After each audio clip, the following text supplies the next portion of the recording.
Ayuda, isang netizen na galit sa IG reel ni OG Diaz na may mensahe sa kanyang mga bashers ukol sa binalita niyang fake news sa kanyang latest vlog.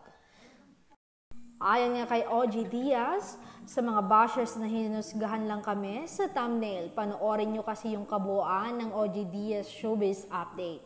Huwag kayong tamarin, you watch the whole video, then saka kayong mag-opinyon. Pag di pabor sa idol nyo, isinusumpa nyo kami. At dagdag pa niya, pero pag magaganda, balita namin tungkol sa kanila ni hindi nga nagta-thank you yung mga idol nyo. Obligasyon namin lagi purihin sila. Huwag maaapektuhan kung hindi naman totoo ang mga issue. Wala pala kaming kredibilidad, bakit kailangang maapektuhan?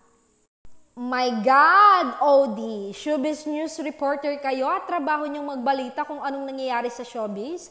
Alam namin yun, pero normalizing is spreading fake news just to gain big engagement and clout for your YouTube. Wag naman the outcome with most hates and bashing wasn't you. Plus, the fandoms in our stan who've been getting unkind words which she doesn't deserve any of those. Tsaka you're making excuses pag nagbabash kayo. What are the all expecting? Dami ng fake news na nagkakalat ngayon. Dadagdag ka pa ba? You've been a reporter for so long. My God, bashing was your breakfast, normal nyo yan? Pero yung artista na ni minsan ayaw ng gulo at di gusto ng bashing, you'll create stories in headline to what? Get hates? Huwag mo masyadong panindigan ang pagiging showbiz reporter na walang pake kung fake or untrue ang binabalita. Plus, basta you'll get what you want, you gotta stop there. Buti sana kung totoo palagi mga balita nyo. Kaso you're losing your credibility. My stan doesn't deserve everyone bias sa judgment. And for his words, her fans are obliged to protect her at all costs kasi she can't.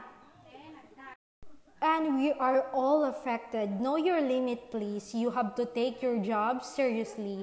Be legit and true with your stories. Stop spreading fake stories. Lastly, we don't need to say thank you with the positive talks you give to our stans.